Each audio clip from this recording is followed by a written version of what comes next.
Hello and welcome. My name is Nilaus. This is Final Factory, and we are doing a review episode where we will be walking through sort of the concept of the base, how the progress of the base, and the plans for the base.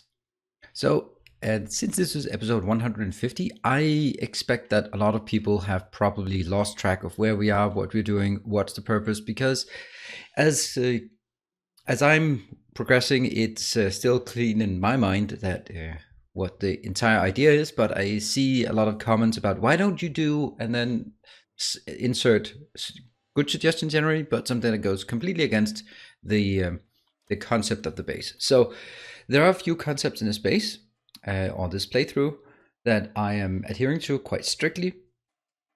Well, first of all, this is a vanilla playthrough, and I am aiming at getting to 3000 signs per minute sustained. So Megabase, yes. There are some things as well. There is one concept that is dominating every single design. That's this one. You can see here, every single thing is on the same grid, and it's on RoboPower on substation grid aligned. This means that many of my designs are a bit strange because they have to fit in. There is no exception at all. Anything has to work around this, and it is the entire base, and the base is quite big as it is. Now this base is split into two parts. This part I call the starter base, which might be a bit of a misnomer for that. For this is up here. This is where we started up. This used to have a bus running down the middle, and then it has been extended into just basically building all the stuff that isn't built out there in the new base, and then into the new base, which is centered around some very big city blocks, and you can see a monstrous amount of rail lines, and that's the key concept. So let me start by explaining the key concept. The key concept of this base is, and you can see here, I will produce each one of these science facilities at nice numbers. Yeah, that's a bit of a mess, but that's just the way it is. There's nothing wrong with it. These are being produced down south, and then they'll be brought back into the base as needed. So how is it working? Well, let's start by taking the blue one. The blue one is here. So the blue science is this beautiful little base. It does what it's supposed to. Most of it is centered around this grid, this base, because this design, because this design will work. And these blocks is designed around delivering sustained 3000 signs per minute. That will happen with this. And then it simply fills up the train. You can see this train has 64,000 ready to go, and that's why this one is so idle. Nothing much is going on. Well, something is actually going on. If I look at these, there should be 2,000 in all of them. Yeah. And the storage is 458,000. That might have been a bit of an oopsie to not constrain it, but who cares? So this one, because what it consists of, it requires red circuit, it requires mining drills, it requires engines. Yeah. So we have 3 trains coming in, and each of these have a dedicated location: red, mining drills, and engines. So you can see here, this engine block is producing the engines needed to supply 3000 blue signs per minute. And you can see here, this train is ready, 16,000 going out, and it's also in an idle state. I'm controlling everything by making sure that it fills up to 100,000 in each block. That's generally the idea. And you can see this one requires iron and steel. Now we go back here. You get the steel in here. This is the steel that's needed. Also, the iron goes up here, somewhere there. That's a big one. This is really constrained. So this one is producing, how much is it? 49,000 per minute. And it's just really busy. That's what it is. And then we have trains coming in. And these trains are going from dedicated locations. So you can see this one. It doesn't have much. It started out with 14 million. It has 1 million left. But it goes out here. It opens when it has, this train's opened when it has 16,000 pending in the storage location, because that means it can fill up a train. You can see here how dedicated I am to, let's look at the Roboport overlay. Each of the block is one separate location, and I'm careful not to overlap them at all. And sometimes I'm not so careful, but let's not go into that detail. So all of this is working. Generally, I would want to say this out here should be my supply area being brought in by big trains into the first tier, the base materials, the iron, the copper, the plastic, the steel, and that's probably it. There's a few sulfuric acid as well, but that's about it. And there's one lubricant as well, and then I'll have one stone brick, and they'll be brought in. However, in the beginning, I am also taking a lot of intermediates. So for example, this one up here is a copper line that I just want this one to go away, to be perfectly honest. This one is ready, it's waiting to go in, but that crosses a lot of tracks, and that's kind of unfortunate. That I know that will not scale because of all the grid here. Is that the one coming in? Nope, that was engines. That was the engine train we were just looking at. Too bad we didn't see it go up. But you can see here, now this one kicks into action, gets filled up to 60,000. The storage chest gets filled up, and the raw materials get pulled into the production location. And that will probably mean that these will drop down. Well, if they drop down below 100,000, it'll pull in another train. That is the core concept of it. I designed the last part, such as high-tech science. I designed that here to deliver 3,000, and then I pull in the raw materials in here, pull it in, such as blue circuits, which is a kind of a big one. So you get pulled in here. That's actually interesting. Oh, it still has 12K. That's why that one can't get out yet. Anyway, so this one is ready to go, 32,000. And that one is also scaled, and it goes back and it keeps pulling in order to facilitate it. And I think that all of it is working. There might be some things with some trains that cannot keep up, but that is specifically, for example, if you look at this copper plate one, the length it has out here to this location probably means it's not going to keep up. But then we have a big juicy one of 35 million out there, and that's going to be pulled in. So one of the questions I get very often is, why don't you just gather all of these all the stuff into one big smelter and then distribute from there? Well, the reason why I don't do that is because it will mean that it'll be very, very big. There's no doubt about it. It'll be very big to handle this, the end state. And if it gets very big, then there will be multiple trains coming in at any given time. If they are in one Roboport network, then there will also be quite a long distance between the unloading location and the storage location, which means, because the pathing of robots, let's actually look at up here, we kind of have one of the issues. The pathing of robots is not very good. You can see here how far it travels and how many robots are used just to transport them into this location. And as this one fills up, then they redirect to some other location. And this is going to be accentuated to the extreme degree if we are going to have a single consolidated loading location for iron, and single for copper, a single for stone, and a single one for coal. It'll be massive like this. And then it will go into some other location like this. This is in my starter base. Yes, a starter base. That was a rocket. This will also be quite big, and especially because I use this against the grid, then the travel distance will be quite big. And that's going to be kind of one of the big issues in this space moving forward. And this is something I don't think most people are thinking about, because they think about it in context of a normal base. In a normal base, you can easily just say, all right, I'm gonna have 2, 3, 4, 5 trains in, but if I need 8 wagon trains coming in at any given time, it's going to take a certain amount of physical space in the base. And that physical space also needs to go into some storage, some buffer, and then goes into some smelting, and then it goes into the base. And that's going to be a lot of work. Let's actually let's pick this one up. So that's why I don't do it, because this way I will not have a train network that will be congested.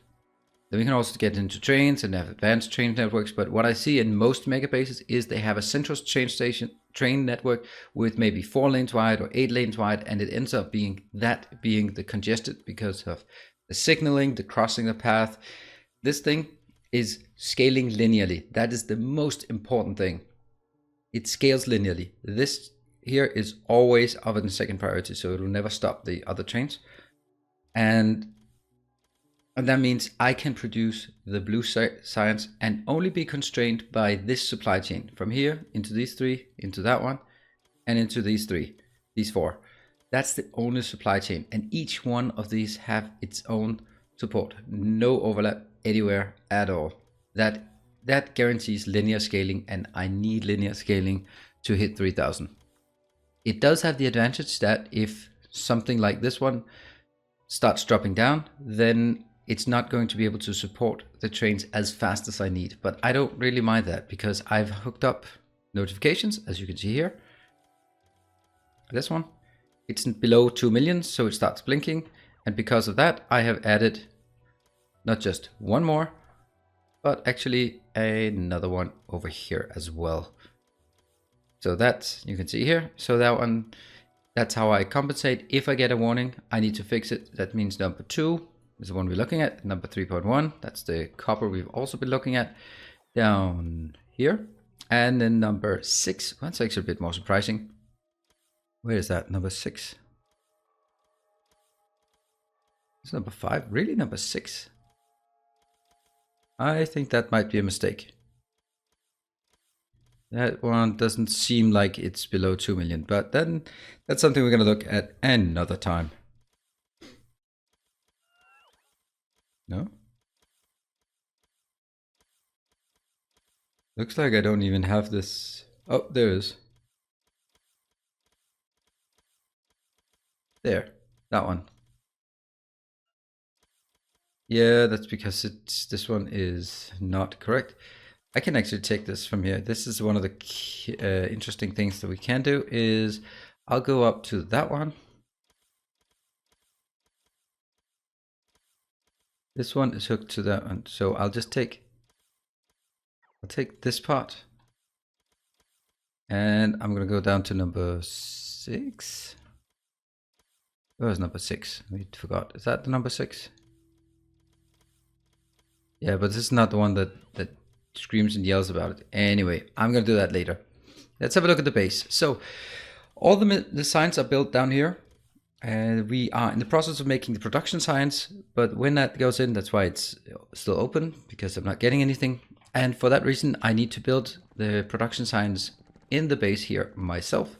That's what we have up here. They are chugging along, but they are currently constrained because of, as always, we are not getting enough steel. This needs a stupid amount of steel, so we are definitely going to do to need this a lot faster than it is at this point. And actually, I think there's a mistake here. This one won't be able to keep up even in the best of its situation, so I think that also needs to be edited as well. You know, like it should actually be like this. And what does it have? Steel 4 and where is it?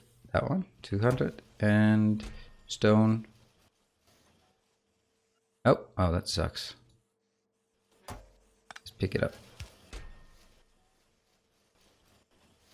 2, there we go. And that one will go away. So this thing, I don't have that many, so it should be good. I'll pick this up. I can't see a damn thing here because it's all the sprites going around. Robots, sprites, whatever. 1, 2, 3, 4. Is it only 4? Maybe.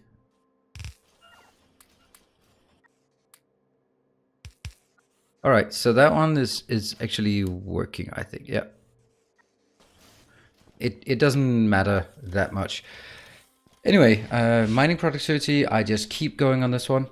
But when I get this in by train, then I can deconstruct this part And then the only thing the base will produce is actually some robots, a bit of military science, some explosives for the perimeter defense, which we'll also go into. And aside from this, plastic? Is it only still going to do plastic? I don't know. Maybe. No lubricant though. Just random things. So for my little mall here, my mall is down south. I have 2 rockets launching.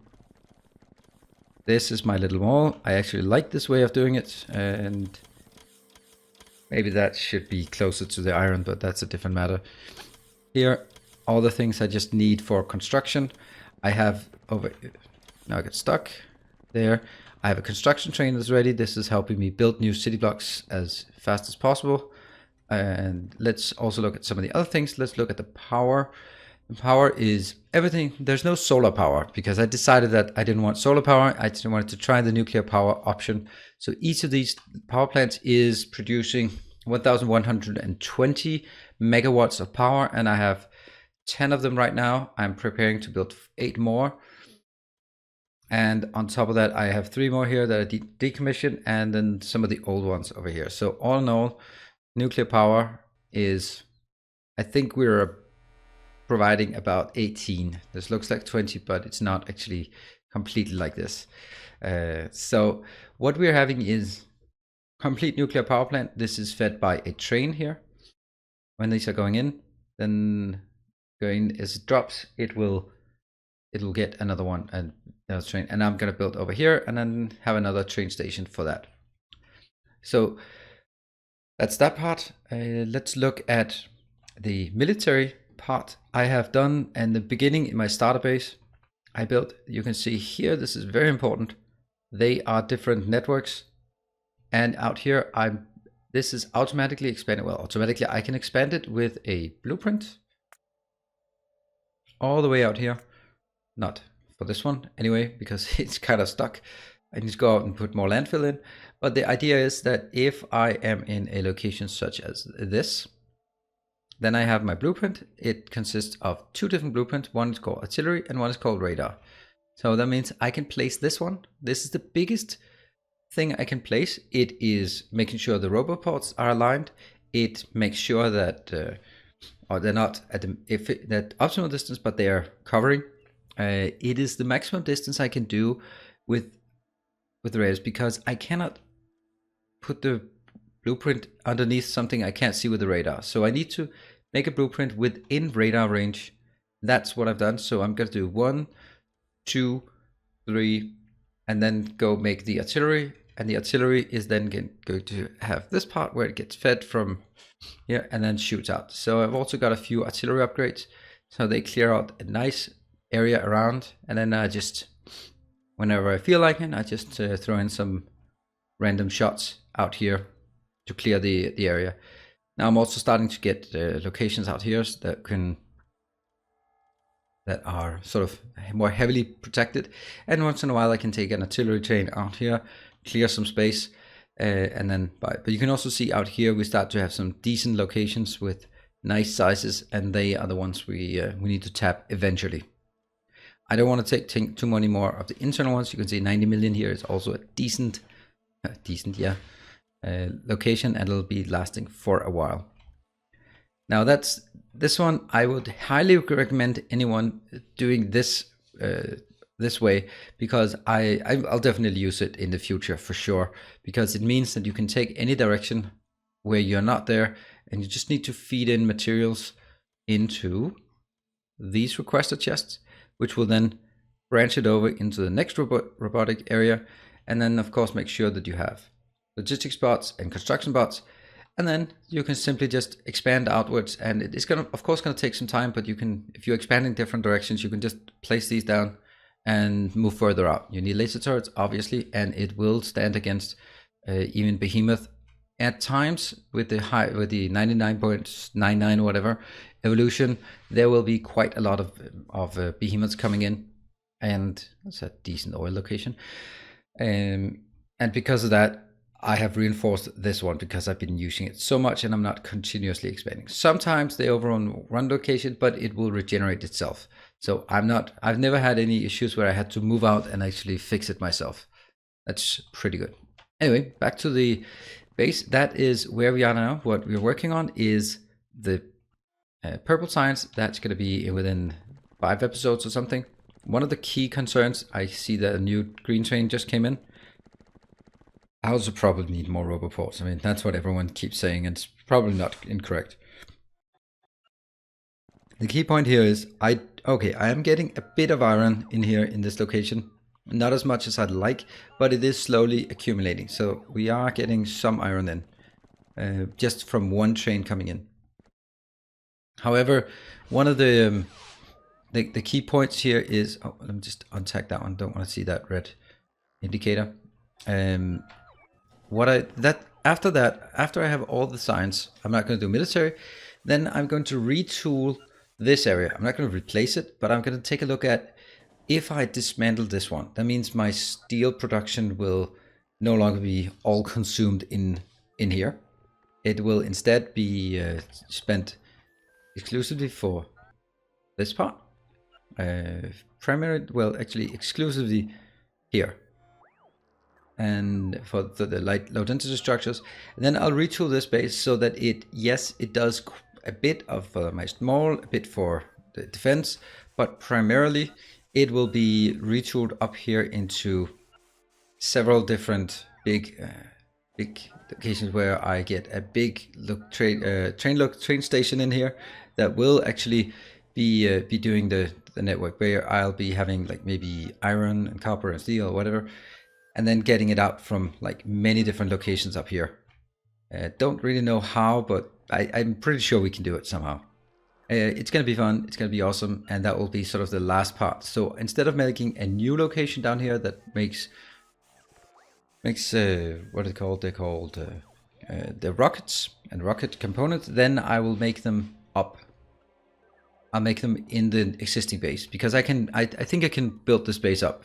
This one also very important for the scaling. Always make sure you have enough. Let's see here. Make sure you have enough module. Yeah, 9.6, 9.2. Yep, it's a lot. And let's see, production wise, well, the production wise, it's not as impressive as I'd like it to be. Oh, that's actually really low. Let's do it on 10 seconds, then it doesn't flicker so much. Yep. All right, and on a 1 minute, why is it so low? Well, that's the reason. It is now constrained exclusively by the production science facility, and this should be producing way more than that. And you can also see then, if I look at science, everything else is stockpiled, but the production science cannot keep up. We'll get that fixed once we build this location down here. I have already built the first parts, the iron, the copper, the plastic, the lubricant, the steel, all those are built. The red circuits, now I need to build electric engines, I need to build stone bricks, I need to build the electric furnace, and then I need to feed it in here. All of it just to go back up. This one, up, and back, and then everyone will be happy, I hope, think, believe. Yeah. So I think that's basically the layout of the base. What we'll be doing in the future, finishing this one, and then going to the last big project, and that will be making one big station, just to make it in a different way than what we have, because I did get some comments about, well, a lot of it is taking a train, putting down roboports, but now there'll be a lot of new design about sort of having optimal flow from train stations that will probably be up here, into storage, into smelting, into crafting, and then at the end here, down here, rockets. Not retooling everything, but some things will have to change, obviously. Okay, so I think that's it for now. I hope that was a good summary, and I hope that you'll be keeping up. There will be most likely about 50 episodes more. This series will continue at a daily rate until point 17 hits. So by the time point 17 hits, I will probably end this episode and end the series and do a separate point 17 vanilla playthrough, and I already have some plans for that, but let's not get ahead of ourselves. That'll probably be a couple of months from now, depending, of course, if you're watching this in the future. Anyway, thanks for joining. I hope to see you tomorrow and some other time. Cheers. Bye.